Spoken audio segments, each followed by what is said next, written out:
Bismillahirrahmanirrahim, wassalatu wassalam ala rasulillah sallallahu alayhi wa sallam. Bienvenue dans cette vidéo que j'espère va apporter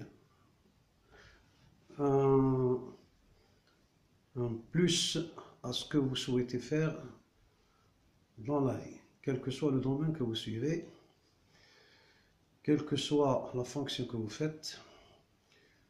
Vous avez toujours besoin de vous remettre en question. À chaque moment, il faut se remettre en question. Il ne faut pas se satisfaire du résultat. On va prendre des exemples pour mieux comprendre ce que je voudrais passer comme message. Alors, le message que je voudrais faire passer, c'est-à-dire que tout élève, tout athlète, tout fonctionnaire qui souhaite réaliser un projet et le réussir, il doit résister et dépasser les échecs les uns après les autres. Lorsqu'on a des difficultés, lorsqu'on atteint un seuil de difficulté, il ne faut pas se dire qu'on est incapable de poursuivre la suite. Chacun a ses capacités, ses compétences, sa résistance du corps, sa façon de penser, son mental, son mindset, comme on dit en anglais. Donc là, c'est un terme qui est très utilisé. Et parfois, comme disent les grands penseurs, être ou ne pas être. Donc, moi, je voudrais encourager tous ceux qui veulent entreprendre un projet, quel qu'il soit, à poursuivre sa route. Donc, je ne vais pas trop m'étaler, je vais prendre un exemple direct, par exemple, dans la préparation d'un championnat en karaté ou en judo. On va le prendre en karaté. Les séances que vous suivez, par exemple, vous suivez 3 séances par semaine.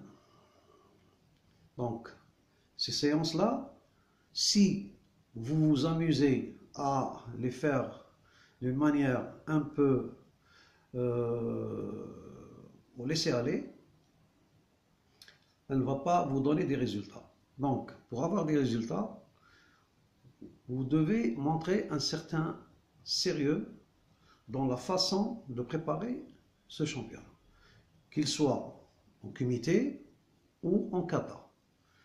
Donc, si c'est en kumité, vous avez besoin d'un partenaire pour travailler. Vous avez besoin d'un troisième partenaire, c'est le coach, c'est l'entraîneur, c'est le maître.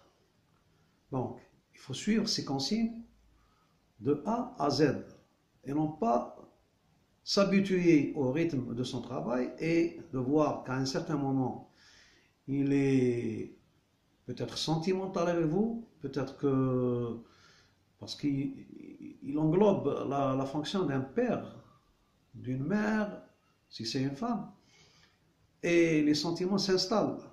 Donc là, il faut se remettre en cause. Quand l'entraîneur ou le coach vous dit que tel ou tel travail n'a pas été bien fait, il ne faut pas lui résister et dire non, c'est comme ça et pas autrement.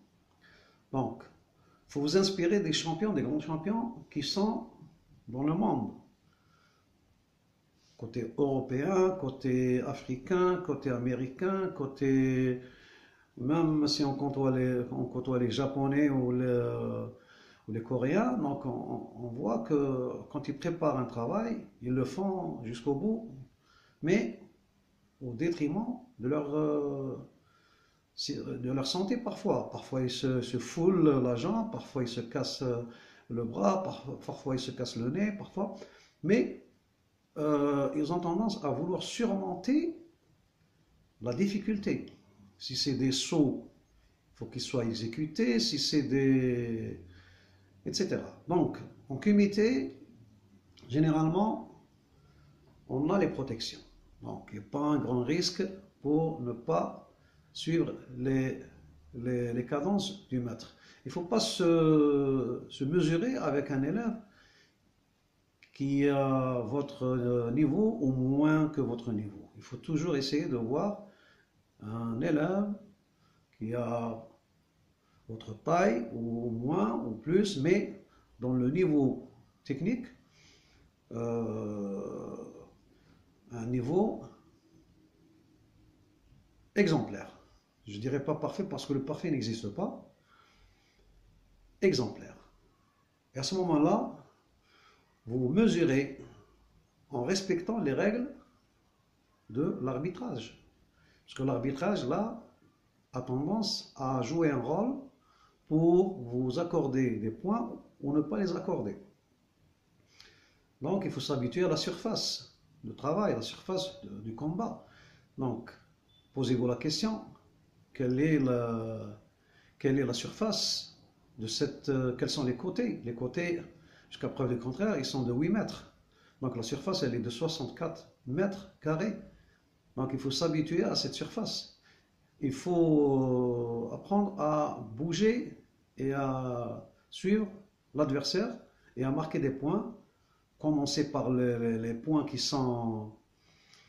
ne vous amènent pas à courir des risques. Par exemple, utilisez surtout les points. Mais lorsqu'on peut marquer avec les jambes, on essaie de marquer avec les jambes. Mais pas en prenant des risques. D'une part. D'autre part, si on prend un élève en kata, vous avez, pour chaque tour, vous avez un certain nombre de katas. Donc, la liste que vous procure l'entraîneur ou le coach, il faut bien l'avoir sous les yeux. Il faut bien s'imprégner dans le kata. Dans chaque tour, il faut choisir le kata où vous pourrez être à l'aise et ramener des points. Donc, il n'est pas nécessaire d'apprendre tous les katas, mais au moins dans chaque tour, avoir un kata que vous apprenez par cœur qui devient votre spécial.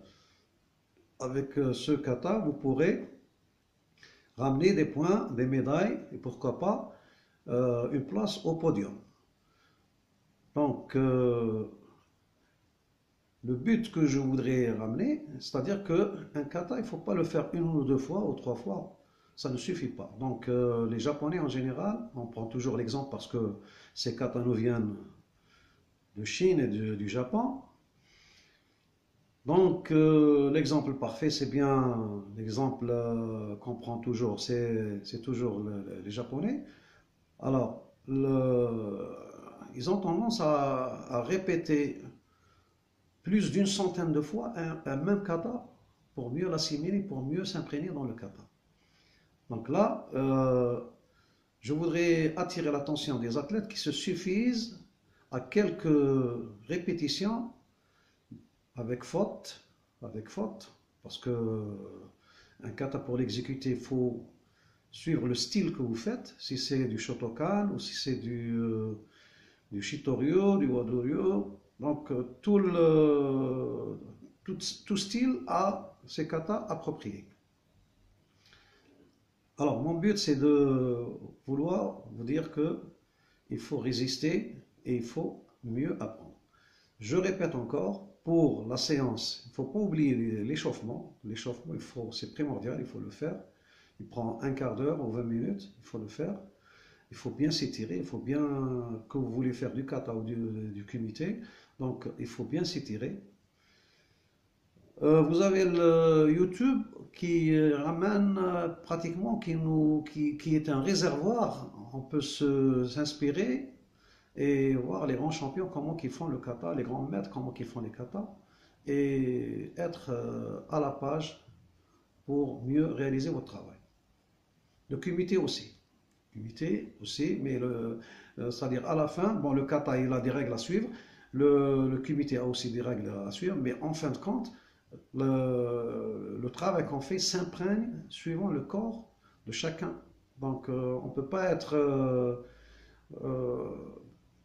quelqu'un X et être comme Y. Donc là, chacun a ses capacités, ses compétences, il faut les exploiter. La séance en elle-même, elle prendra 1 heure à 1 heure et quart. Il faut savoir comment prendre le meilleur parti. N'oubliez pas de faire quelques exercices de condition physique, des abdominaux, ou bien marche canard, ou bien saut de lapin,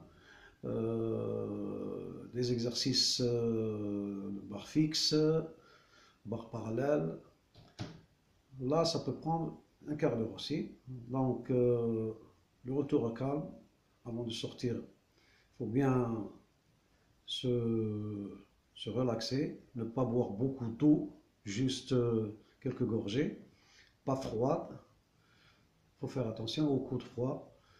Prendre une douche, bien se vêtir. Et là, je vous dirai à bientôt. Si cette vidéo vous a ramené quelque chose, vous a apporté un petit plus. Donc n'oubliez pas de nous suivre avec vos commentaires et de vous abonner à notre chaîne. Si vous avez encore plus de questions, vous voulez être accompagné par un coach, on est à votre disposition. On vous remercie et à très bientôt. Merci.